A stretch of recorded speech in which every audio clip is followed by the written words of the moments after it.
우리는 지금 이사야서를 연속해서 설교하고 있습니다. 오늘은 드디어 이사야 34장에 들어왔습니다. 하나님을 대적하고 하나님의 백성들을 대적하는 열방에 대한 하나님의 진노와 하나님의 심판을 말하고 있습니다. 특이한 것은 그 열방을 하나의 샘플을 가지고 설명하는데 그 샘플이 뭐냐? 에돔이라는 나라입니다.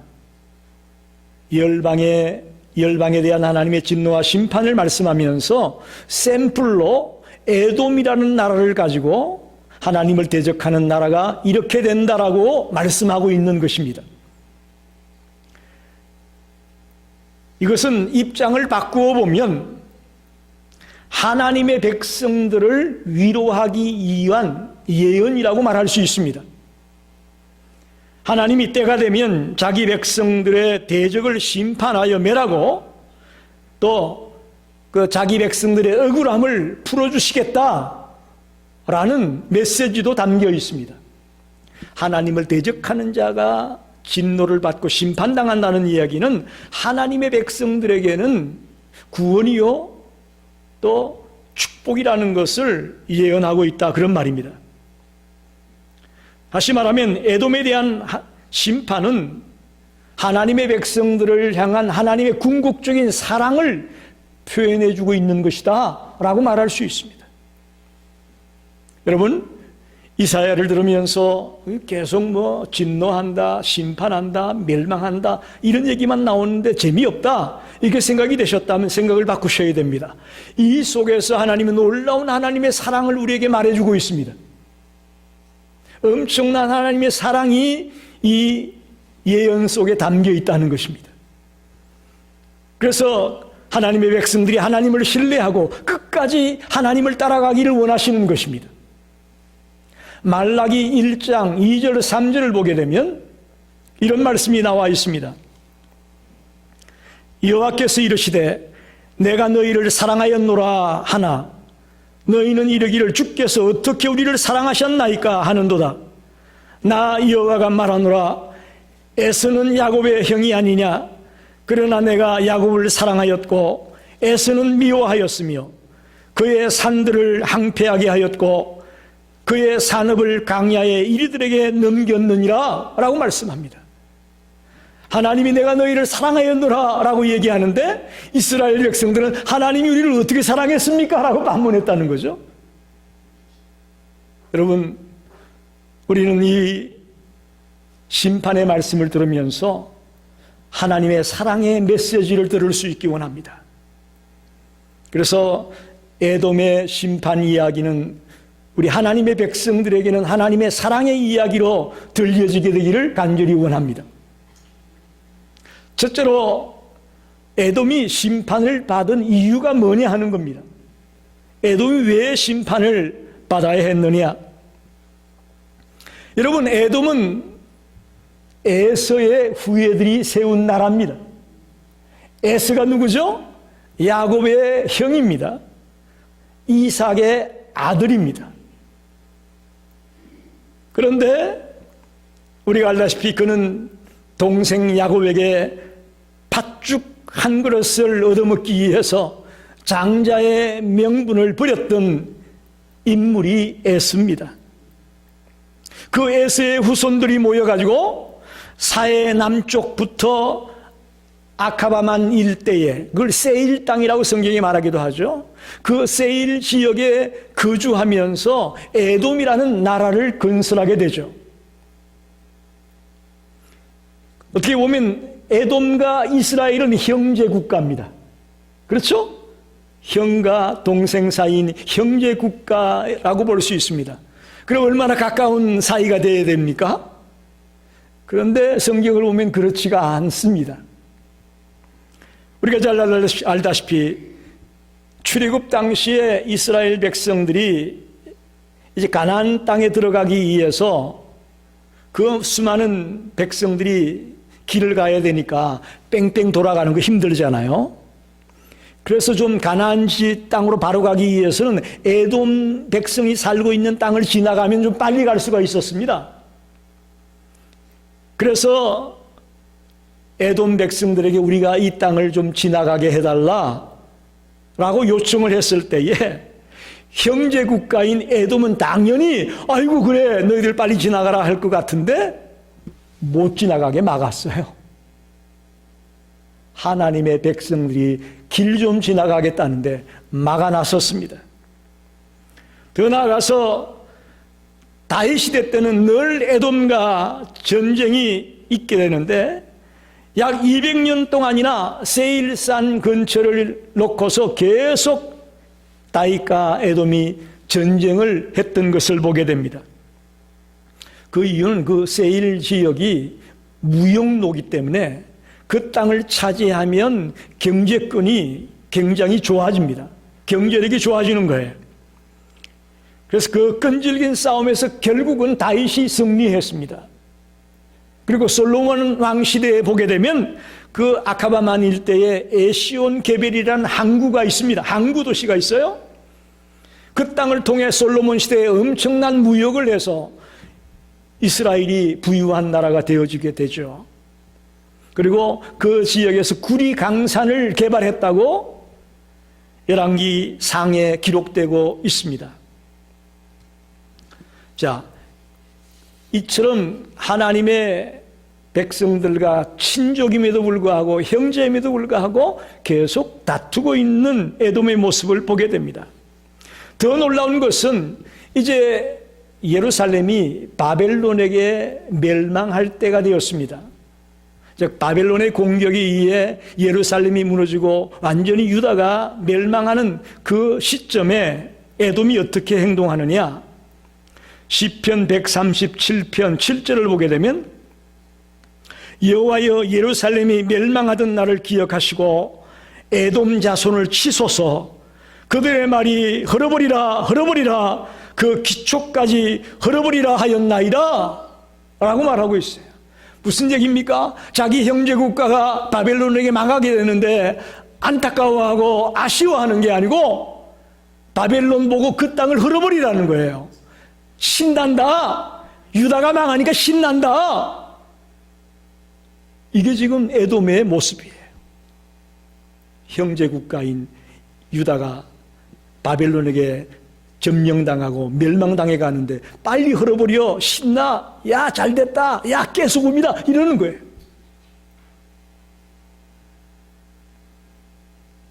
있을 수 없는 행동을 에돔이 일삼았음을 보게 됩니다.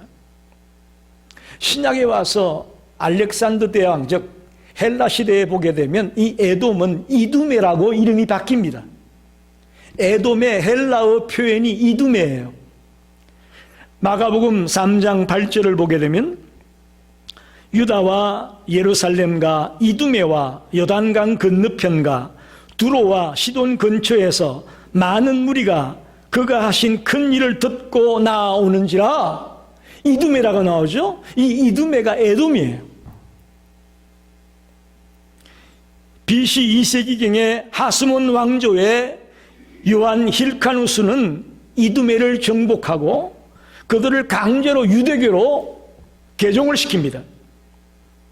그래서 유대교에 개종한 이두메는 시간이 지나면서 점점 영향력을 키워나가다가 BC 37년에 로마가 그 지역을 차지하면서 총독이 황제에 보내려다 통치하지만 또 그 지역의 화합을 위해서 그 지역 출신 가운데 왕을 세우잖아요. 헤롯 왕 세워지지 않습니까? 그 헤롯이 놀랍게도 이두메 출신이에요. 이두메 출신의 헤롯이 왕이 되는 역사적 사건이 있었습니다.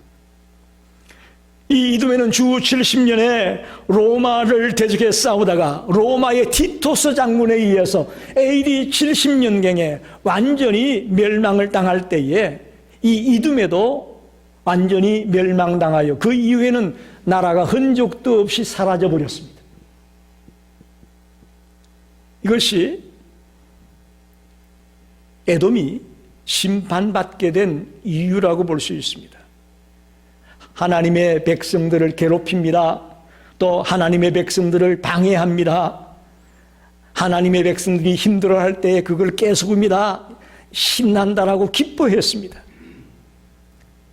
이런 원인 때문에 에돔이 멸망을 당할 수밖에 없었다고 성경은 밝혀주고 있습니다. 두 번째로 그럼 하나님의 심판과 그 결과가 어떻게 되느냐 하는 겁니다. 소돔과 고모라가 어떻게 망했습니까? 하나님의 불심판으로 불타버렸지 않습니까? 에돔이 그와 같을 것이라고 말합니다. 에돔이 불타버릴 것이라고 말합니다.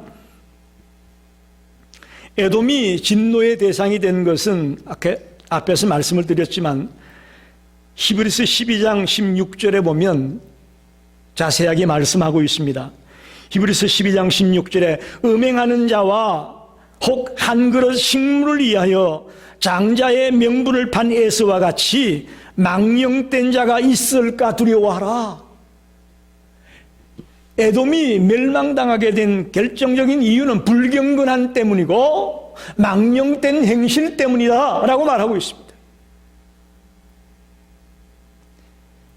끊임없이 하나님의 백성인 이스라엘을 괴롭히고 대적했던 그들이기에 그들은 이제 소돔 고모라처럼 불로 불태워질 것을 말씀하고 있습니다. 6절에 보면 하나님은 에돔의 피를 희생 제물로 받기를 원합니다. 무섭습니다. 보스라라고 하는 도시는 에돔의 중요한 도시인데 에돔의 모든 도시들이 살육당하고 진멸당할 것이라고 말하고 있습니다. 어린 양과 염소는 에돔의 평민들을 말하고 있고 들소와 수소는 에돔의 귀족들을 말하고 있습니다. 평민이든 귀족이든 예 없이 하나님의 심판을 받을 수밖에 없다고 말합니다.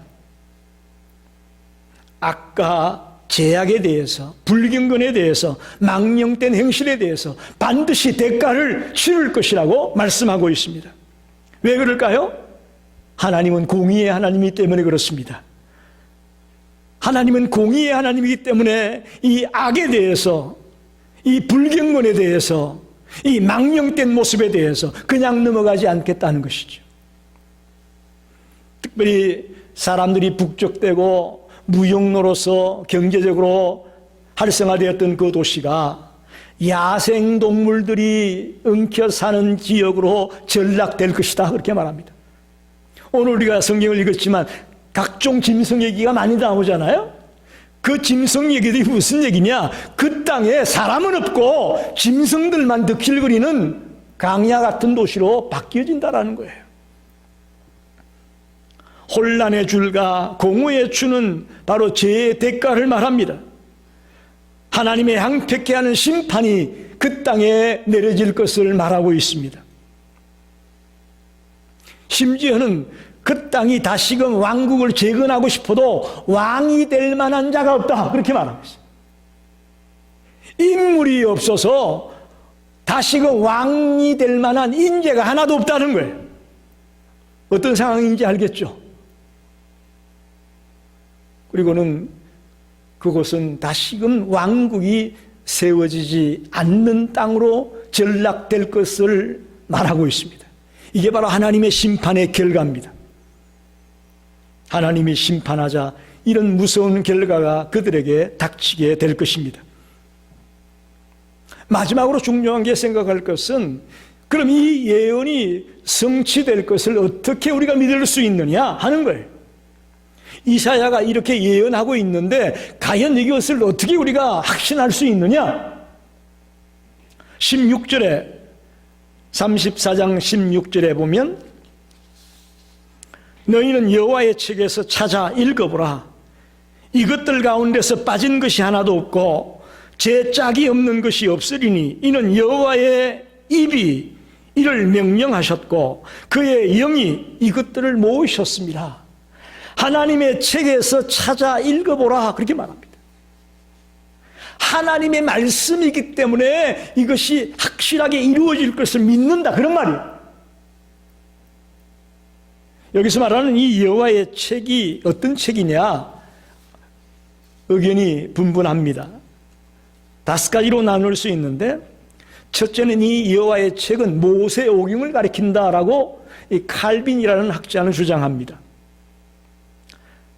두 번째로 선지자가 자신이 이미 선포한 말씀과 이 일을 비교해 보라는 것이다. 즉 이사야서, 이사야의 예언을 가리킨다 라고 카이저 스미스 같은 학자들은 주장합니다. 세 번째는 이 부분은 누군가가 나중에 삽입한 얘기다. 그렇게 주장하는 학자는 와일드버그, 뷰켄 이런 학자들이 그렇게 주장을 하죠. 네 번째는 하늘에 소장되어 있는 것으로 여겨진 운명의 책을 말한다. 이런 주장을 하는 자가 오스왈트라는 학자입니다. 마지막으로 5번째는 하나님이 창조한 모든 짐승들의 이름이 기록되어 있는 책이 아니겠느냐 라고 해석하는 학자가 있습니다. 허버트라는 학자입니다. 여러분, 이 5가지 중에 도대체 여호와의 책이 어떤 것을 말할까요?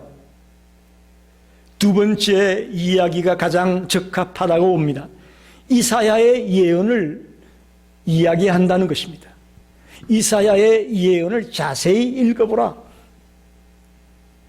더 나아가서 이사야로만 한정하지 말고 모든 선지자의 예언으로 범위를 더 넓혀서 보는 것이 좋다고 보여집니다. 종말론적으로 세상에 임할 심판에 대한 모든 선지자들의 예언이 바로 이 여호와의 책을 의미하고 있다. 이렇게 우리는 볼 수가 있습니다. 여러분, 저를 보십시오. 이사야가 이 34장 16절에서 강조하고 싶은 이야기는 뭐냐? 이 에돔에 대한 심판, 이 열방에 대한 심판 이야기가 결코 새로운 얘기가 아니라는 거예요. 이미 오래전부터 하나님이 계획하고 약속하고 말씀했던 것들이다. 그런 말이에요. 굉장히 중요한 이야기입니다. 하나님은 즉흥적으로 일하시는 분이 아닙니다. 하나님은 계획하시고 준비하시고 철저하게 예비한 뒤에 하나님의 때를 따라 하나님의 계획을 따라 일들을 진행하시는 분임을 믿으시기 바랍니다. 여기 짝이 있다 그러잖아요. 짝이 있다는 말의 의미는 여러 가지로 해석할 수 있겠지만 예언과 재앙, 이 짝이죠. 바벨론이 망할 거다라고 예언했는데 바벨론이 메데바사에게 망하잖아요. 이게 짝이라는 거죠. 일종의 짝. 그런 의미에서의 짝을 말하는 것입니다. 이 짝을 조금 알레고리칼하게 너무 지나치게 짝을 막 찾으려고 해요. 성경에서 모든 구절을 다 짝을 찾으려고 무리수를 두는 경우가 있는데, 그것보다는 오늘 본문에서 말하는 짝이 있다는 것은 예언과 그 예언이 성취되는 장면이 연결되는 그런 의미에서의 짝으로 해석하는 것이 좋습니다. 성경은 우리에게 생명을 주는 보배로운 말씀입니다. 하지만 아무에게나 생명을 주는 말씀이 되는 것이 아니고 자세히 읽고 묵상하고 연구하고 배우는 자에게 이 말씀이 생명이 될 줄 믿습니다.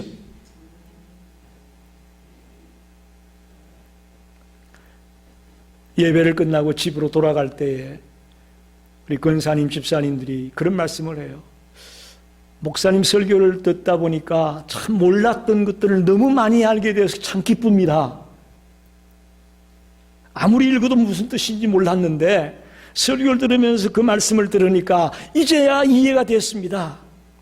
여러분, 하나님의 말씀을 그냥 읽는다고 은혜가 되고 그냥 읽는다고 생명이 되는 것은 아닙니다. 자세히 읽어야 됩니다. 깊이 연구해야 됩니다. 깊이 묵상해야 됩니다.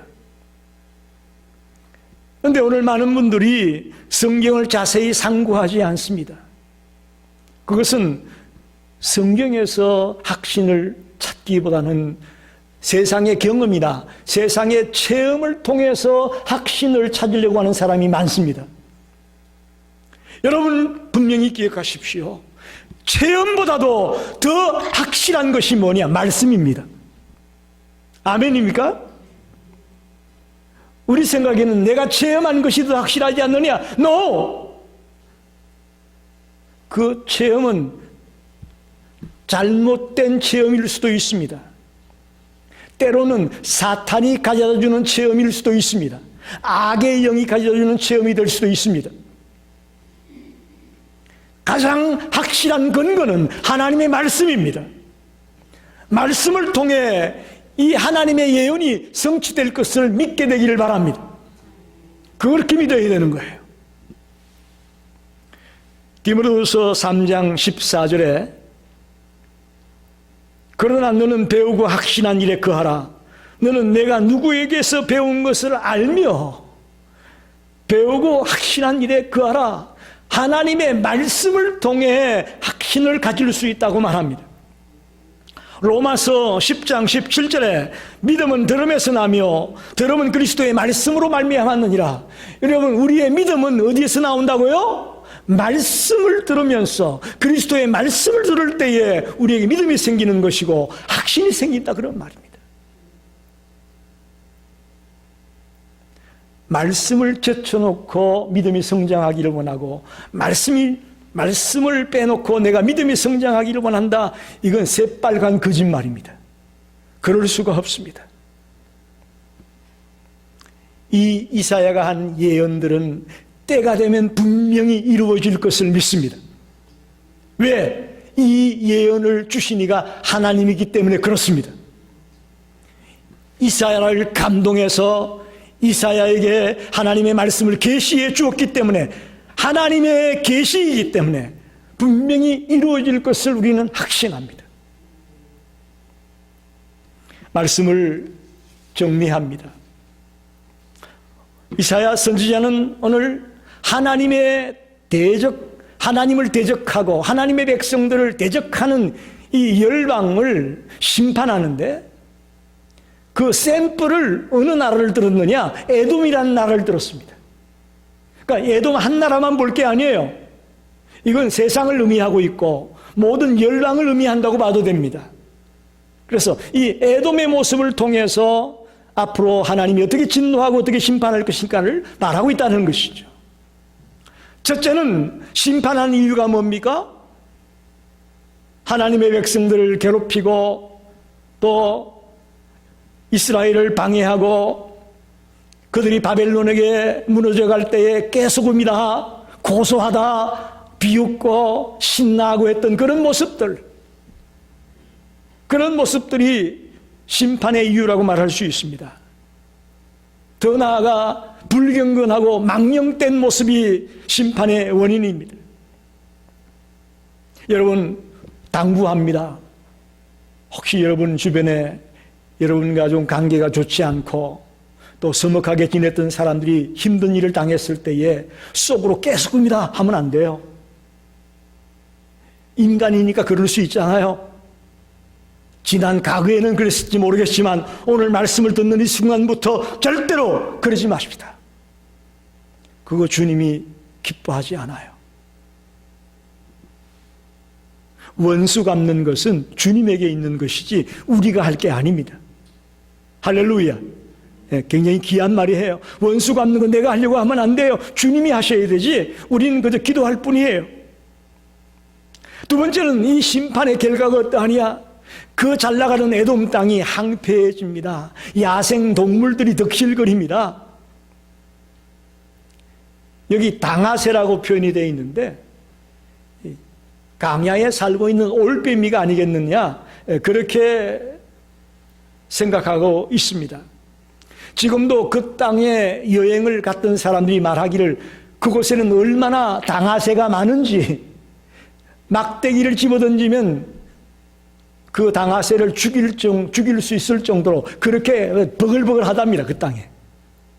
얼마나 이사야의 예언이 정확하게 이루어졌는가를 보여주고 있어요. 절대로 왕국이 다시 서지 못할 것이다. 그 땅에 에돔이라는 나라는 없습니다. 이렇게 하나님의 심판이 정확하게 이루어지고 정확하게 그런 결과를 만들어내었음을 보여주고 있습니다. 이런 이사야의 예언이 확실하게 이루어질 수 있다고 믿는 이유는 하나님의 말씀이기 때문입니다. 이사야가 외쳤기 때문이라기보다는 하나님의 말씀이기 때문입니다. 이 땅의 모든 일은 하나님이 통치하고 있다고 저는 믿습니다. 미국이든 한국이든 소련이든 중국이든 그들 딴에는 민주주의가 공산주의가 어떻게 할지 모르겠지만 이 목사의 눈으로 바라볼 때는 그들을 다스리고 있는, 이 땅의 모든 것을 다스리고 있는 분은 하나님임을 믿습니다. 다시 말하면 그 어떤 일도 우연히 일어나는 일은 없습니다. 그건 난 크리스찬들이 하는 얘기입니다. 어휴, 재수 없네. 우연히 이런 일을 당했네. 우리 믿음의 백성들 앞에는 우연이 없습니다. 모든 일을 하나님이 주관하고 있음을 믿습니다. 하나님은 기분에 따라 일하시는 분이 아닙니다. 하나님이 관심 갖지 않는 나라가 하나도 없음을 믿습니다. 잘 사는 나라만 하나님이 관심 가질까요? 내가 살고 있는 이 땅만 하나님이 관심 가질까요? No! 이 땅에 있는 모든 나라들의 하나님은 관심을 가지고 있습니다. 하나님이 살피지 않는 사람은 한 사람도 없습니다. 할렐루야! 우리 성도님들만 하나님이 살피고 있을까요? 천만의 말씀입니다. 이 땅에 있는 모든 사람들을 하나님은 살피고 있습니다. 역사의 주인이신 하나님의 계획대로 이 역사는 흘러가고 있는 것입니다. 그래서 우리는 이 예언이, 이 하나님의 말씀이 그대로 이루어질 것을 확신하는 것입니다. 아무쪼록 하나님의 말씀은 1.1핵도 어김없이 분명히 이루어진다는 것을 믿고 달려나가는 성도들이 되시기를 간절히 축원합니다.